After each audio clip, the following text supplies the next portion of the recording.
Alo mu VIP umeze neza? Neza cyane ndabakurikiye ndanabakunda cyane. Haleluya haleluya. Nako turagukunda nshuti yanjye. Nitwa Allen Biciciro. Yes ana. Ewana iki kiganiro ni kiza byatari mbamise mvuga ati kubera iki abantu birirwa bavuga ibintu bidafite umumaro bikagira kuki noneho show nk'ingi ibije gufungura ubumenyi umuntu atanayikurikira akayisharinga n'abandi hagati aho mbitangira n'icyifuzo. So nabonye mwari mwakoreye uyu munsi kuri nuza ya bije ya 500. Yes. Ubutaha mwaza dufasha no mukaganira nko kuri miliyoni 2. Yes. Okay. Ndiwe skills za means digital media production. Digital media production. Ubwo harimo live streaming, harimo graphic design stuff like that. Ariko ugasanga n'ujya gutangira ugasanga ugiye gutangira kamera miliyoni 3-5 birahenda cyane. Bituma wisanga muri position yo kuba uri bukorera abantu. Niba biri bunarangire bagutreatinze mu buryo butari bwiza ariko ukumva ufite yo kwikorera. Ale hari abantu ukorera se mu busanzwe? Ubusanzwe mfite aga company urumva umuntu agenda akora ibishoboka kuba washinga company ukayaregistra ukawufite number ukabona special ndaswibanze ibyo biri ngombwa. So none ubwo ngiwe nari naragize mfite equipment zibanze noneho nasaguye iyo bije ya 2M.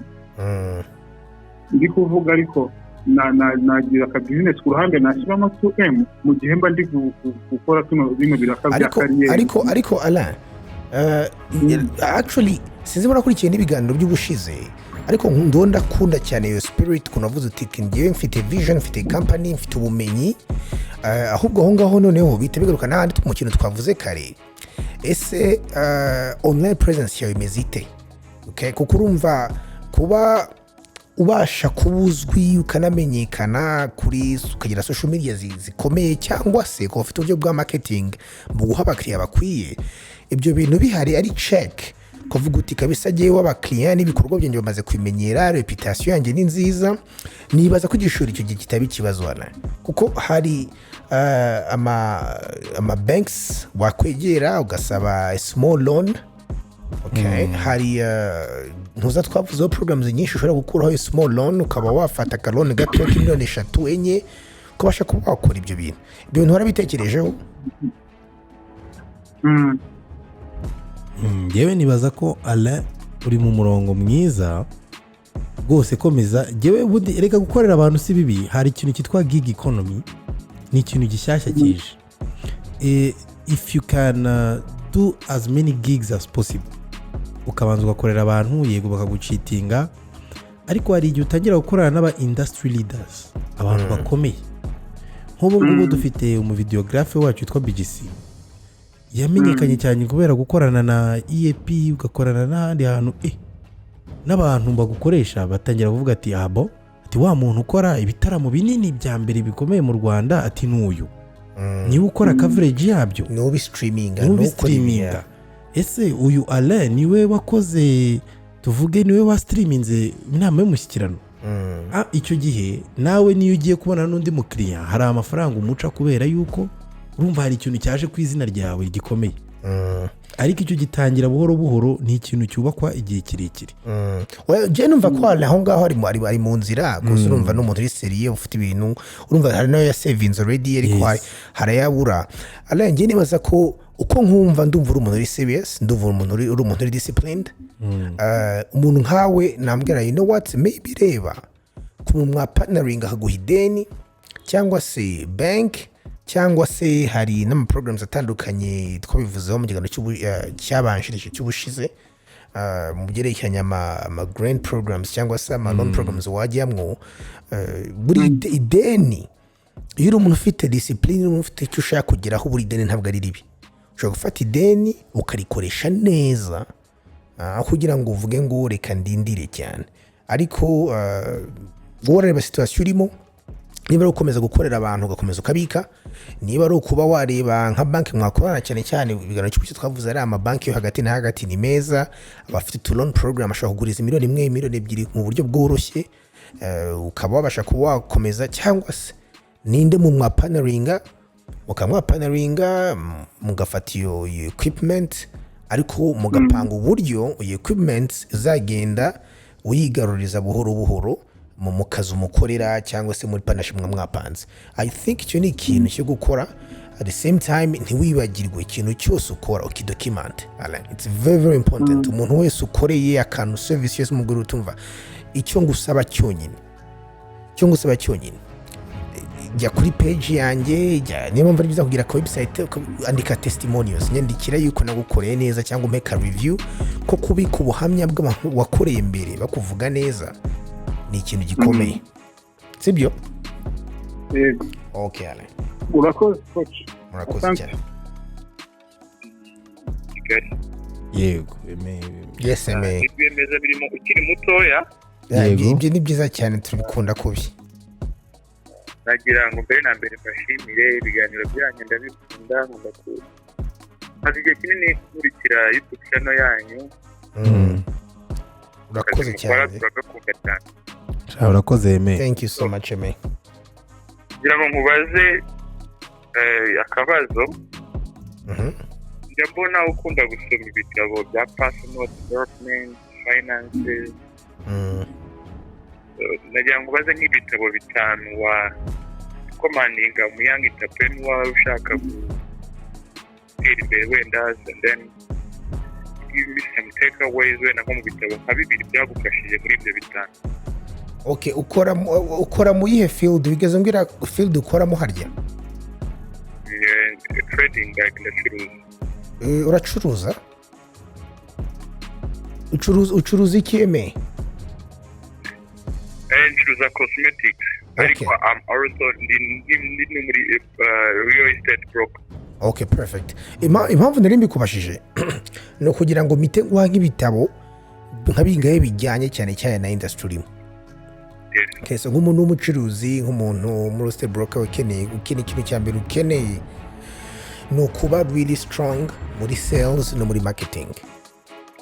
Ni ibintu bikomeye cyane. Actually igihe ni ibintu nize nyuma muri career yanjye, ariko ni ibintu ubu ngubu sinabaho vraiment ntabizi. Mbona aho naratinze kwimenya. Ndagusabye ushakira igitabo cyitwa Jab Right Hook. Ni igitabo cya Gary V. It's really, to me it's the greatest book hands down ku bijyanye na marketing, gukora marketing ukoze content, personal branding, n'ukuntu wadiringa no kuzana ama sales. It's very very important book. Hanyuma akandi gitabo maze iminsi mparaye muri iyi minsi nako ni gatoya, ni igitabo cyitwa How to Win in the Sports of Business cya Mark Cuban. Nagatabo gato How to Win at the Sports of Business. I think these 2 books, imwe irakwereka how you have to do business overall in terms of like personal development, hanyuma indi ikujyana cyane muri sales, ari byo na field urimo. Those 2 books abantu baruka ziga neza, ndabizi kuzagaruka hano kuri call ukambwira ukuntu ibintu bimeze. Hanyuma of course what you wambwiye yuko ufite abakozi cyo ufite abandi mukorana? No, like I'm still starting. Urumva mu Rwanda ndashaka focusinga mu bintu bya real estate. Ariko kubera ko umuntu aba agitangira wenda ntabwo umuntu aba yari yabona n'igitabo ngo yigire muri real estate development, ariko tangira gushaka kwinjira muri real estate. Ukunda real estate? Yes, and because now nabonye umuntu muri real estate. Okay, umva ngo igitabo cyiza cyo muri real estate, igitabo cyitwa Build a Rental Property Empire. What? Rental property? Yeah, Build a Rental Property Empire. Ni igitabo cyanditswe na Mark Ferguson. actually muri kino gitabo bavugamo ibintu byinshi cyane, ukuntu umuntu finding deals, ukuntu umuntu managing properties, ukuntu umuntu azicuruza, ukuntu ibintu byose biri muri real estate byose birimo, kuva ku finding deals, ukuntu zimanaginga, ukuntu zigurisha, all that biri muri kino gitabo, sibyo? Umuntu ushaka gukora real estate professional hano mu Rwanda ni ngiye nandika kuwamugira real estate mu Rwanda. Of course ikintu cya mbere vuma nakubwira niba ukiri young, nuvuga ngo aho ngaho ndasubika ko udafite igishoro cya mirenge, sibyo? Ndavuga ko niba uri umuntu uratangira, sibyo? So ni ukuvuga ngo inama nakugira vuma no kubaka a good reputation, very very important. Umuntu wese mukoranye n'iki babe bakuzi neza, kuko real estate ni business iri very very complex, icyo mbona abantu b'abantu bafite amafaranga y'ingona bakira, kandi bari abantu n'abantu bakunda abantu bari honest, abantu bari ku murongo, abantu bafite reputation nziza. So navuga vraiment muri dealings zawe ihangano be umuntu w'inyangamugayo, kuko akantu gato vraiment kakwanduriza izina cyane, kandi usanga real estate industry mu Rwanda kubera ko ikorwa n'abantu bakeya bahita bakumenya kuri umwesiko. Cyo ari cyambere. Icya kabiri, muri kino gitabo naguhe bwa mbere kiriya cya Gary V, jab right hook, bigisha strategy y'ukuntu wabasha kwigira a brand ubwawe. Impamvu biri very very important muri real estate hanga kwigira a brand nuko hano uzarebe usanga keni hano n'amakampani akomeye cyane ya real estate, na amakampani zahora ku byapa duhora tubona twese. So biri very very important ko cya gitabo gisoma kikwiza kugisha ukuntu wa kwibrandinga, ukazamura online presence yawe, ukajya imbere y'abantu ukabigisha about ibintu bike byose waba uzi kuri real estate, hanyuma ugatangira kugira attention. Urumva ubu ngubu ikintu gikomeye cyane real estate gikora ni ikintu cyitwa no gukora marketing wigisha, ukimekanisha, urumva ugakora content iri free ku kintu ushaka kujyamo, ku kintu ushaka kugurisha. Urabyumva yeme? Ni very very important. Cya gatatu navuga is to really gufindinga aba strategic partners, abantu ubona aba partners from partnering nabo bari strategic, apana gusa bazana amafaranga, ahubwo abandi bantu bashobora kuzana n'izindi strategies on the table. Yes Olivier? Nanjye ndi umu young entrepreneur. So hari inshuti yanjye Kimironko. Yego. Okay, good. First of all ndabashimira kuri content. Yeah, thank you so much Olivier. Hari input nashaka gutanga. Simaze igihe muri business ariko hari ibyo maze kwiga. Please. Abantu bakiri bato muri business najya mubwira nk'umwaka ushize nagize umwaka nyine nagize nyine wari umwaka wanjye muri business. Ariko igihombo nagize njye nabifashe nk'aho ari nk'amafaranga nayo ni ukuriye business. Nkora real estate. Okay, good. Nk'umusore wari urimo, ariko njye nabifashe like umuntu nagira nk'igihombo azagifate nk'amafaranga atanze kugira ngo abone experience, kuko nungukiyemo byinshi abari minerval utanze kurusha ikindi kintu cyose cyagize. Like umwaka ushize nubwo nahombye cyane, ariko nagizemo experience. Hari umuntu yize kumbwira ngo nujya ukora ibintu ubona biri kugenda smooth uzabigirira ubwoba, uzagira ubwoba bw'ibyo bintu, kuko ntabwo inzira ya business ari inzira ibitari nyine isijije, ni inzira irimo imisozi. Nubona biri kugenda uzabyibazeho bireba uvuga ati, kuko hari igihe ubona abandi bantu byababayeho, like undi muntu yahombye cyangwa yakoze iki ukavuga ati umuntu hari icyo atakoze neza, ariko hari icyo nawe byakubaho nyine. Ntabwo business ari inzira iri aho isijije, ni inzira irimo udusozi, ahubwo nubona uri kuyigenda bisa nkaho isijije uzabyibazeho. Merci, nibyo nashaka kuvuga. Murakoze cyane. Murakoze. Kandi ibyo uvuze nibyo ku muntu w'umuVP. There is no losing.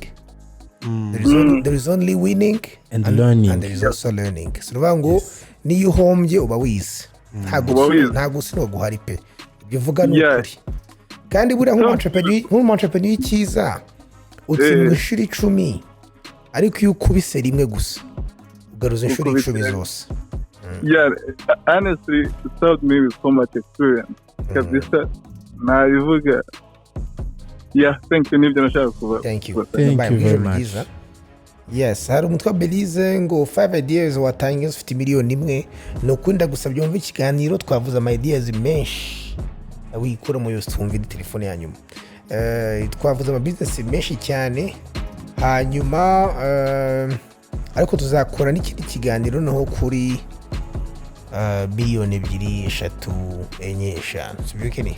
tuzabona imishinga noneho yego miliyoni zingahe ugeza ku miliyoni 10 maybe iri mid size mid size miliyoni 10 n'iki umuntu yakora cyane cyane aba VIP. harimo umuntu bajije what you say about credit score Celeste Melanie baza ko maybe uri muri Amerika Canada cyangwa hanze n'urambaza kuri credit score nyuma mbyibaza. So mfite ikiganiro nakoze credit score nujya kuba VIP TV kuri YouTube channel ukandikaho credit score hari ikiganiro cyiza nakoze byose urabisangamo.